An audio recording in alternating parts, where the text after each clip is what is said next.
You know, we've had all kinds of people on the show, but never a nuclear physicist who's won the Nobel Prize. I guess first, tell me what it was like when you heard that you won the most prestigious prize in the world. Well, it started with a cold shower, actually. So at 5 o'clock, I finally decided to make the best of a bad situation and take a shower so I'd be ready in case the announcement came at 6. At 11 after 5, my wife came in with the telephone. We have a mobile phone, and said, there's a woman calling with a beautiful voice. She says she's from Sweden. I got out of the shower. I decided to take the call. Yeah, I decided to take the call. Didn't dry off or attempt to put on clothes or anything like that. And so this went on for probably half an hour, talking to 8 or 10 people. And I never had, during all that time, I was just dripping wet standing in the shower. But of course, I was kind of in another state of consciousness. How has the prize changed your life? Well, it's enriched it, and it's opened up many new opportunities. People see me as a spokesman for physics.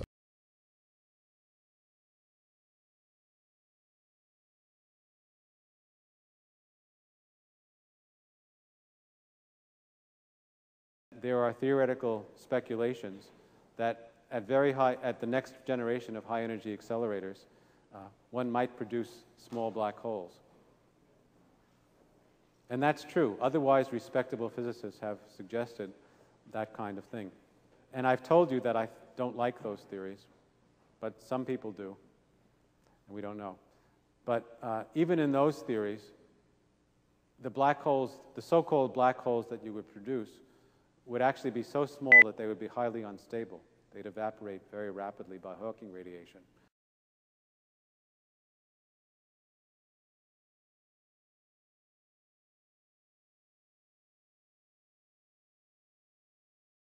That's not to say that nature is not so inventive and malicious that it's a logical possibility. It's always a logical possibility when you do something that's never been done before that it'll lead to a catastrophe.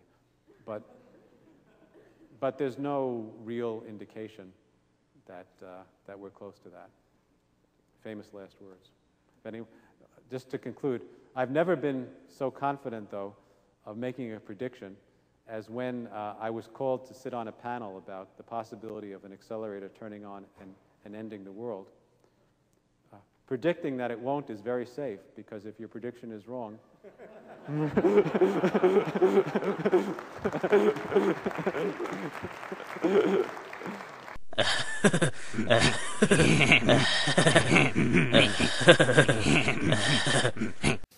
Nature is singing a siren song.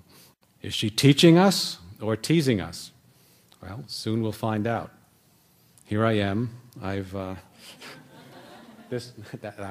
I've abandoned the safety of known physical laws, gone off into an unknown rocky shore, lured by this siren.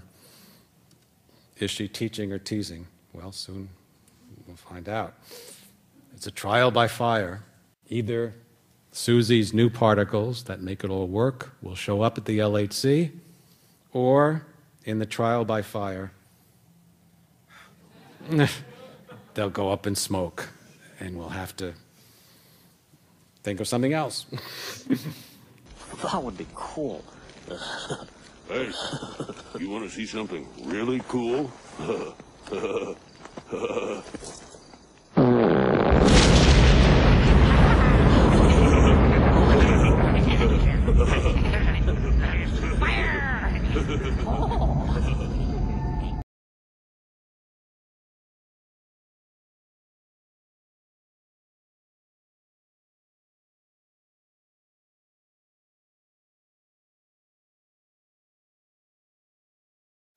Protons are going to be accelerated to very, very high energy, such that they'll be moving within a part in a million of the limiting velocity, the speed of light.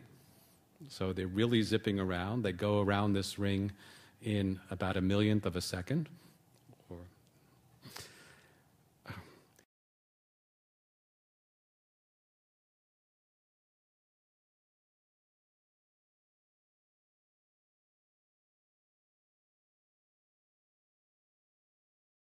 This requires bigger equations, so more stuff, which means more fluctuations, which means we have to, when we calculate the distortion of our vision, we have to include more stuff.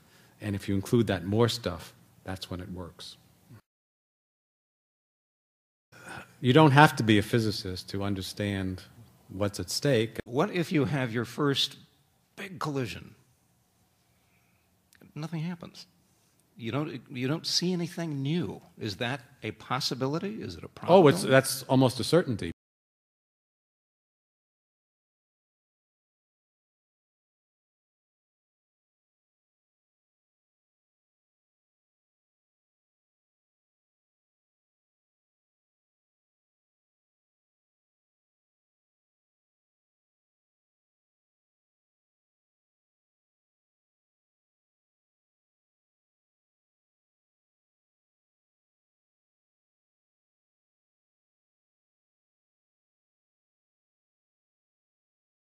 The equations we have are very rigid mathematically. You can't change them without making them worse.